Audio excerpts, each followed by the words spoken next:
Welcome to the worst decision in world football. Yeah, even worse than when someone gave Paul McShane his first football boots. This is ground zero, an absolutely hideous way to treat Mauricio Pochettino. You are Spurs, what do you expect? This is a man who picked your club off the ground in 2014. When you were drowning in sub-zero temperatures of Tim Sherwood's personality, your squad was littered with a bunch of garbage, rammed through the door in a vain attempt at trying to replace Gareth Bale. A bit like when you divorce your supermodel wife, and so choose to spend the following summer swiping right on anything with a pulse, regardless of weight, age and number of teeth. Back then, Harry Kane was just a fat lump, sentenced to a bunch of lower league loan deals. Dele Alli was an unknown at MK Dons. Look at the players Pochettino has brought through. Don't get this twisted though, Daniel Levy got very lucky. This wasn't some inspired choice, he just took a punt on a man doing a good job at Southampton, and got extremely goddamn lucky. He is no genius. Levy isn't some shrewd talent spotter. This is the same fella who offered Wande Ramos a 4-year contract. This is the same guy who sacked Harry Redknapp for a future rally driver. This is the same man who let Tim Sherwood inside the building, let alone give him an office and a seat in the dugout. Christ above, that fellow would probably set fire to his own house, just trying to pour a bowl of cereal. At the time of Pochettino's appointment, the other candidates for the job were Frank de Boer. Frank de Boer, good lord. So yeah, I mean, Pochettino is just the victim of his own success. Tossing him out on his arse mere months after steering your club to their first ever Champions League final. It's terrible, it's shocking behaviour, and incredibly ungrateful. But this is where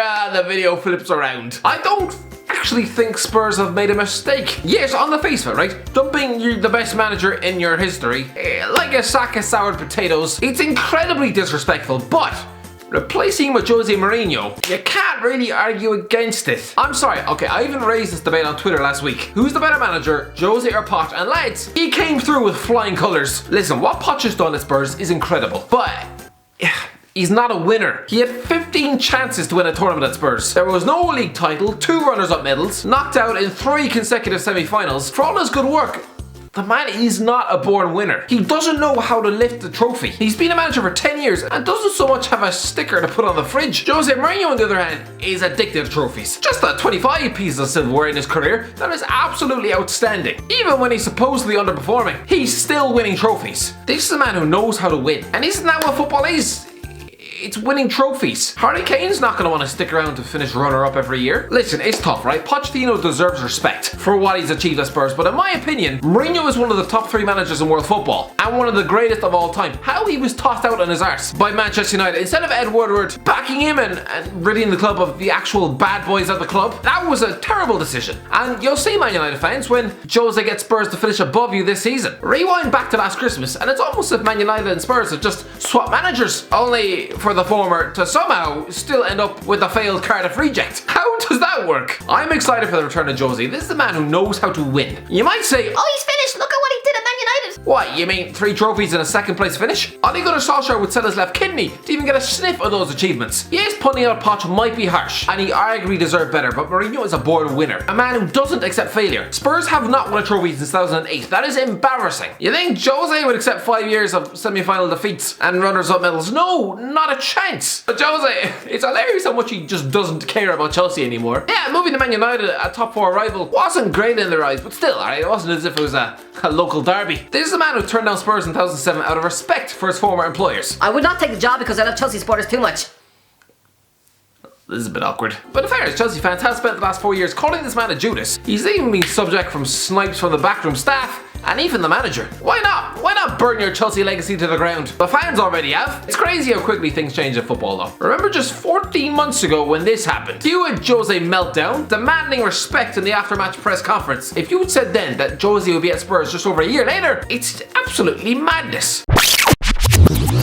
But tonight we're going to beat Denmark. So it's bye-bye to that 5-1 playoff memory, and au revoir to the memories of the Henri handball. Finally, I can exterminate this forever. Cannot wait. Come on, lads, alright? Let's go and beat the Danes and get to our 3rd European Championships in a row. Come on!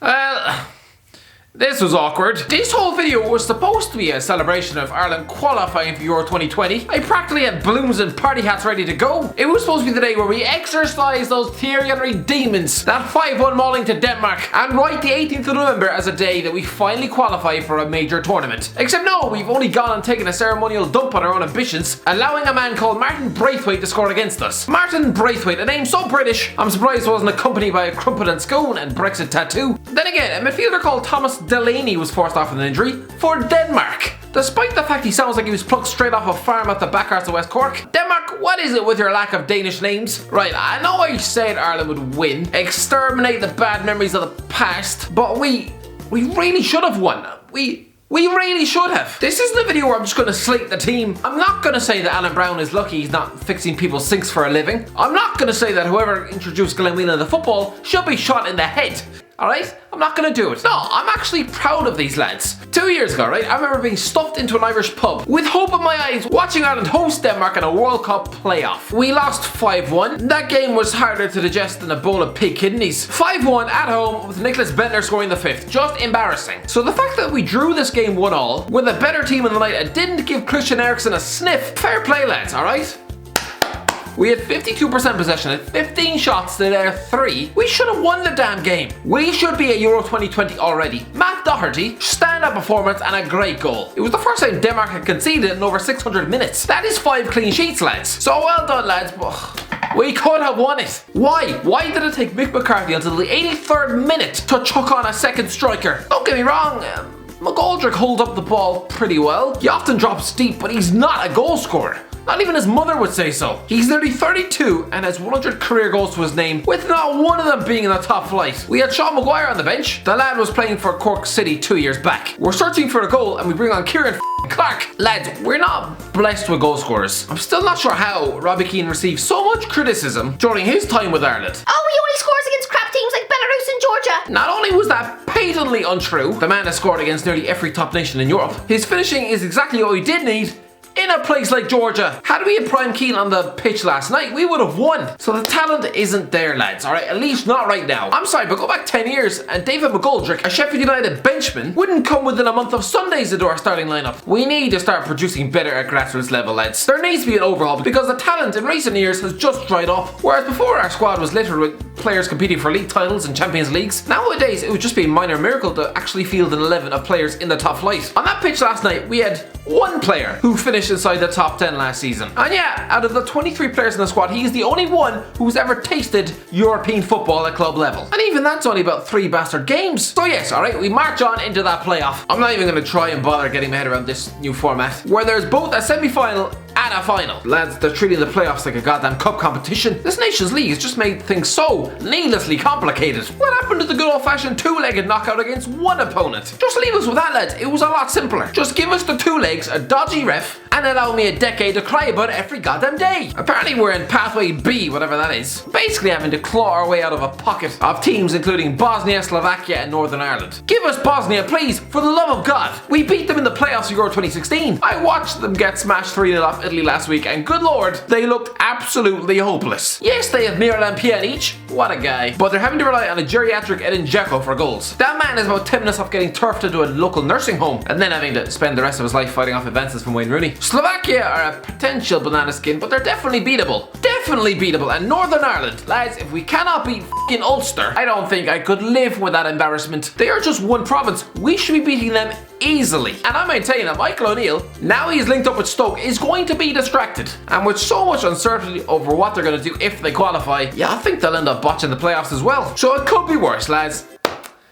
It could definitely be worse. Listen, we can get out of the playoffs. Everyone is a beatable team. And to show you lads, right, to try and give you some form of encouragement that actually at least one of us believes we can do this, rifling through all this negativity in the press, we can do this. And especially after that Denmark game, right, lads, if we don't qualify, I will personally travel to the headquarters of Football Daily and kiss the feet of Kieran Carlin. You know, the lad with the lisp. Alright, that is how confident I am of doing this, alright? We can qualify, come on lads. It's a pool of shy teams, we can do this. So yeah, I'll revisit that in good time, but fair enough. We didn't win, we didn't beat Denmark. Like I said we would. Crucify me in the comment section below. Go on, I know you're gonna do it. Alright, that's the end of the video, lads. If you, I'm not even, do you know what? No, you're just gonna slag my country in the comment section below. Lads, I don't even feel like asking you to like, share, and subscribe this one. We were so close.